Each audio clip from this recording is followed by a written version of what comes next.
Hello दोस्तों, नमस्कार। कैसे हैं आप सब। आज हम फिर से अपनी एक और नई वीडियो लेकर के आए हैं और यह वीडियो है कक्षा 9th की जो संस्कृत की पुस्तिका है सेम उसी उसका चतुर्थ पाठ, चौथा पाठ कल्पतरु अर्थात कल्प वृक्ष, जो कल्पनाओं को, इच्छाओं को पूर्ण करने वाला जो वृक्ष है उसके बारे में यहाँ पर एक पाठ है। तो आइए शुरू करते हैं। लेकिन पाठ से पूर्व आप एक चीज़ का ध्यान रखिएगा, आप हमारे चैनल को सब्सक्राइब जरूर करिए और लाइक जरूर करिए, और अगर आपको वीडियो पसंद आती है तो शेयर जरूर करना। और यदि आपको इस पाठ संबंधी कुछ भी पूछना हो तो कमेंट बॉक्स में जरूर लिखकर हमें भेजिएगा। तो आइए शुरू करते हैं। प्रस्तुतोऽयं पाठः वेताल पंचविंशतिः। यह जो पाठ प्रस्तुत किया जा रहा है यह वेताल पंचविंशति इति प्रसिद्ध कथा संग्रह, यह जो प्रसिद्ध कथा संग्रह है संपादनम कृत्वा वहाँ से ली गई है, संग्रहितोस्ति वहाँ से ली गई है। अत्र मनोरंजक घटना भी, यहाँ मनोरंजन घटनाओं के, विस्मयकारी घटनाभिश्च, और विस्मय करने वाली, आश्चर्यचकित करने वाली जो घटनाएं हैं, जीवन मूल्यानाम, जो जीवन के मूल्यों को समझाने वाली घटनाएं हैं, निरूपणम वर्तते, उनका निरूपण किया गया है। अस्याम कथायाम पूर्व कालतः एव स्वगृहोद्याने, इस कथा में पूर्व कालतः, पूर्व समय में, एवं स्वगृहोद्यान ही, स्वगृहोद्यान अपने घर के बगीचे में ही, स्थित कल्प वृक्षेण, वहाँ जो स्थित कल्प वृक्ष है उस वृक्ष के द्वारा जीमूत वाहन, जो जीमूत वाहन होता है, लौकिक पदार्थानाम न याचते, वह उस वृक्ष से लौकिक पदार्थ नहीं मांगता है, अर्थात संसार को उपभोग करने वाले जो सांसारिक पदार्थ हैं उनकी याचना नहीं करता है। अपितु सह सांसारिक प्राणी नाम, बल्कि वह सांसारिक प्राणियों का दुखानि अपाकरणाय, दुखों को दूर करने के लिए वरम याचते, वर मांगता है। यतो ही लौकिकाभारणम, यतो ही लोकभोग्याः भौतिक पदार्थाः जल तरंगवद अनित्याः सन्ति। यतो ही, क्यों वह लौकिक पदार्थ को नहीं मांगता है, क्योंकि वह जानता है कि यह जो लोक भोगने वाले संसार के जो भोग्य पदार्थ हैं, यह भौतिक पदार्थ केवल जल तरंग व जल की तरंगों की भांति अनित्य हैं, यानी जो हमेशा रहने वाले, नित्य रहने वाले नहीं हैं। अस्मिन् संसारे केवलम, यह संसार में केवल परोपकार एवं, केवल परोपकार ही सर्वोत्कृष्टम, सबसे श्रेष्ठ, चिरस्थायी और हमेशा रहने वाला तत्वम अस्ति, तत्व है। तो आइए इस पाठ में यह बताया गया है कि यदि हम किसी से भी कुछ मांगें ईश्वर से, तो हमें क्या मांगना चाहिए, कि वो सुख देने वाली वस्तुएं नहीं मांगनी चाहिए, बल्कि वो वस्तुएं मांगनी चाहिए जो हमारे जाने के बाद हमेशा यहाँ हमारी कीर्ति के रूप में, हमारे यश के रूप में हमारा नाम चिरस्थायी रहे। तो आइए इस पाठ को शुरू करते हैं हम। अस्ति हिमवान नाम सर्वरत्न भूमि नगेन्द्रः, अस्ति है हिमवान, हिमालय नाम का, सर्वरत्न भूमि, सभी रत्नों से परिपूर्ण जो धरती है, नगेंद्र, ऐसा हिमालय कहा। अस्ति हिमवान नाम सर्वरत्न भूमि नगेंद्र, हिमवान नाम का कोई सर्वरत्न भूमि नगेंद्र, यानी हिमालय के पास में ही है जहाँ सारे रत्नों से परिपूर्ण है, ऐसी जगह है। तस्य सानोपरि, और उसके ऊपर, विभाति कंचनपुरम, उस हिमालय के पास में ही विभाति माने सुशोभित होता है, कौन, कंचनपुरम नाम नगरम, कंचनपुर नाम का नगर। तत्र जीमूत केतुः इति श्रीमान, और वहाँ जीमूत केतुः नाम का विद्याधरपति, विद्याधरपति जो यक्ष लोग होते हैं विद्याधर, विद्याधरों में हैं, वसति स्म, रहता था। तस्य गृहोद्यानी, उसके घर के बगीचे में, कुलक्रमागतः,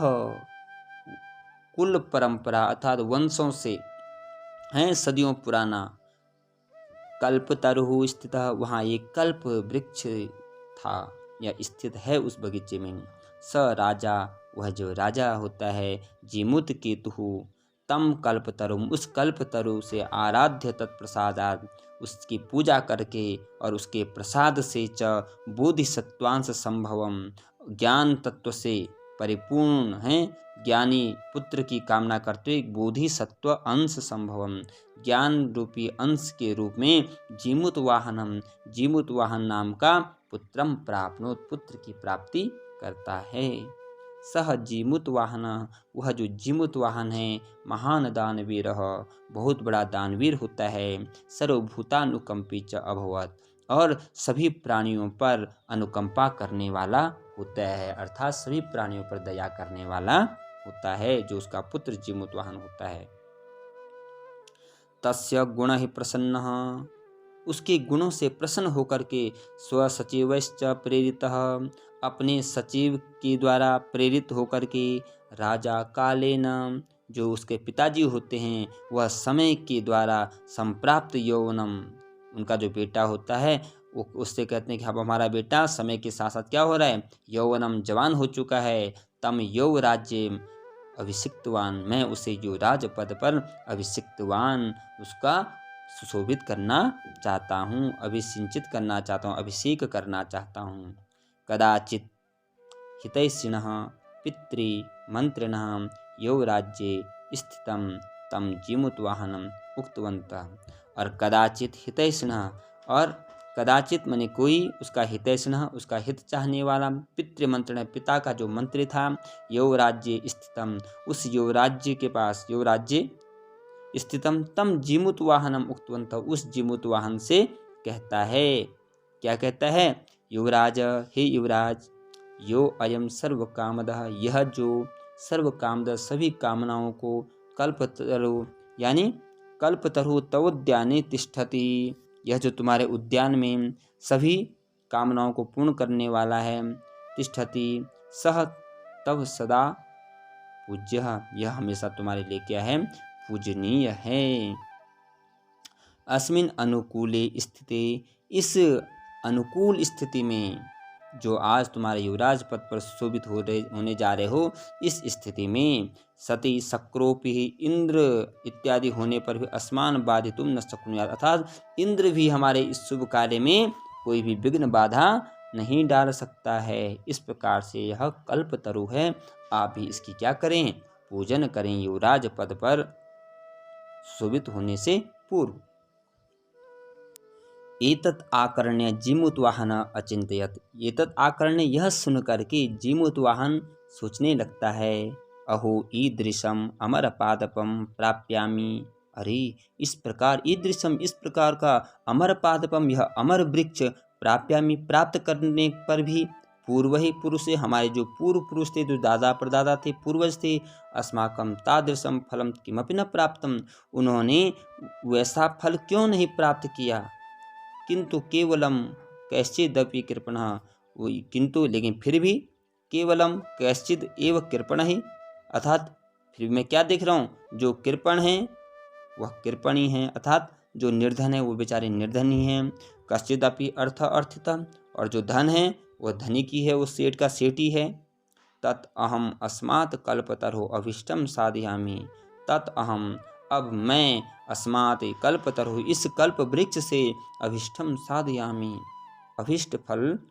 मांगूंगा, अभिष्ट फल की इच्छा रखूंगा, इति ऐसा कहता है। एवं आलोच्य सह पितु, इस प्रकार से वह आलोच्य सह पितु अंतिकम आगच्छत, वह यह सोच करके, यह विचार करके अपने पिता के अंतिकम पास में आगच्छत आता है, अपने पिता के पास जाता है। आगत्य च सुखमासीनम पितरम एकांते न्यवदत्, और आकर के सुखम आसीनम पितरम, उनके जो पिता सुखपूर्वक आसीन थे, आराम से जो विश्राम कर रहे थे या बैठे हुए थे, पितरम, उन पिता के पास एकांते, एकांत में जाकर के निवेदयत, निवेदन करता है। तात त्वम तु जानासि पिताश्री, तुम तो जानते हो, एव कि यद अस्मिन् संसार सागरे, की यह जो संसार रूपी समुद्र है, इसमें आशरीरम इदम सर्वम धनम विचिवत चंचलम, यहाँ जो शरीर से लेकर के जितना भी, इदम सर्वम धनम, हमारा जितना भी धन है संसार में, इस सब का सारा धन कैसा है, चंचलम, चलायमान है। एक परोपकार एव, सिर्फ एक परोपकार ही क्या है, अस्मिन् संसारे अनश्वर, इस संसार में कभी अनश्वर, अर्थात जो कभी नष्ट नहीं होता है। यो युगांत पर्यंतम, जो युगांत पर्यंतम हजारों वर्षों के बाद तक भी यश प्रसूते, हमारे यश को फैलाता रहेगा, वह काम केवल परोपकार है। तद अस्माभिः ईदृशः कल्पतरु किमर्थम रक्षते, तत् अस्माभिः, फिर हमारे द्वारा ईदृश, इस कल्पतरु की हैं किमर्थम रक्षते, क्यों इसकी रक्षा की जा रही है, जब हमने ऐसा कोई काम ही नहीं करना है, ऐसा कोई काम ही नहीं किया है। यैश्च पूर्वैरयं मम मम इति आग्रहेण रक्षितः ते इदानीं कुत्र गतः, कि यैश्च पूर्वे अयम, जो हमारे पूर्वज थे, जो कहते थे मम मम, कि यह मेरा है, यह मेरा है, यह कल्पतरु मेरा है, यह कल्प वृक्ष हमारा है। इति आग्रहेण रक्षिता, इस आग्रह से जो इस कल्प वृक्ष की रक्षा करते थे, ते इदानीं कुत्र गतः, वे आज कहाँ चले गए हैं। तेषां कस्या अयम, और कहाँ उनका वो सारा धन चला गया है। अस्य वा, और केते, और अस्य वा, या वे कौन हैं। तस्मात् परोपकारकै फल सिद्ध्यर्थम त्वत् आज्ञया इमं कल्पपादपम आराधयामि, इसलिए तस्मात् परोपकार है, अब मैं परोपकार एक फल सिद्धि, सिर्फ परोपकार ही एक क्या है, अनश्वर फल है, मैं उस फल को प्राप्त करने के लिए त्वत् आज्ञा, आपकी आज्ञा चाहता हूँ, और इमं कल्पपादम, इस कल्प वृक्ष की आराधयामि, पूजा करना चाहता हूँ। अथ पित्रा, इसके बाद पित्रा तथा इति अभ्युन्ज्ञातः सह जीमूतवाहन, पिता की कि तथा जैसा आप तुम चाहते हो वैसे करो, इस प्रकार की आज्ञा को प्राप्त करके सह जीमूतवाहन, वह जीमूतवाहन कल्पतरुम उपगम्य, कल्प वृक्ष के पास जाकर के उवाच, उससे कहता है कल्प वृक्ष से, देव, हे देव, त्वया अस्मत् पूर्वेषाम् अभीष्टः कामः पूरिता, कि हे देव, तुम्हारे द्वारा अस्मत् मन हमारे पूर्वेषाम, पूर्वजों की अभीष्ट काम, उनकी जो भी इष्ट इच्छा रही होगी वह इच्छा पूर्ण की गई है। तत् ममैकम कामम पूरय, इसलिए आज आप मेरी भी कामना पूरित कर दीजिए।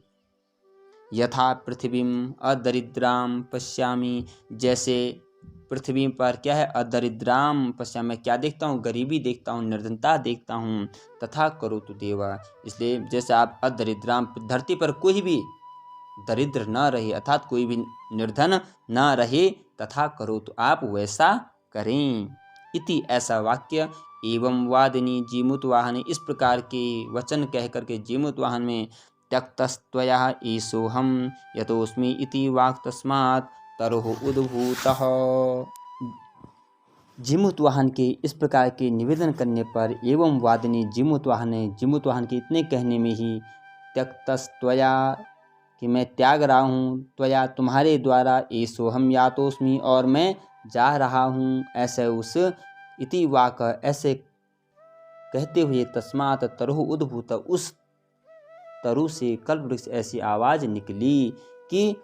मैं त्याग रहा हूँ तुम्हारे द्वारा, और इसलिए एसोह अहम यातोस्मि, मैं जा रहा हूँ। और इस प्रकार की आवाज़ उस कल्प वृक्ष से निकली। क्षणेन च सह कल्पतरु दिवम समुत्पत्य, और क्षणेन, कुछ क्षण में ही वह कल्पतरु दिवम, स्वर्गलोक को, समुत्पत्य, जाता हुआ, स्वर्गलोक की ओर जाता हुआ, भूवि, धरती पर, तथा वसूनी, धन दौलत की अवर्षद वर्षा कर दी। यथा न कोपि दुर्गतः आसीत्, जिसके कारण कोई भी निर्धन नहीं रहा था। ततः तस्य जीमूतवाहनस्य सर्वजीवानुकंपया सर्वत्र यशः प्रथितम्, और ततः तस्य, उसके बाद उस जीमूतवाहन के द्वारा जो सभी जीवन को, सभी भूतों की, सारे प्राणियों के सुख की जो कामना थी, सर्व जीवन अनुकंपया सर्वत्र यशः प्रथम, वह पूर्ण हुई, और सभी जीवों ने जो हैं उस जीमूतवाहन के यश का गुणगान किया, और हमेशा हमेशा के लिए जीमूतवाहन का जो क्या था, यश था, वो हमेशा के लिए चिरस्थायी हो गया। इस प्रकार से यह जो कल्पतरु पाठ है, इसमें यह बताया गया है कि कभी भी हमें केवल अपने स्वार्थ के हित के लिए नहीं सोचना चाहिए,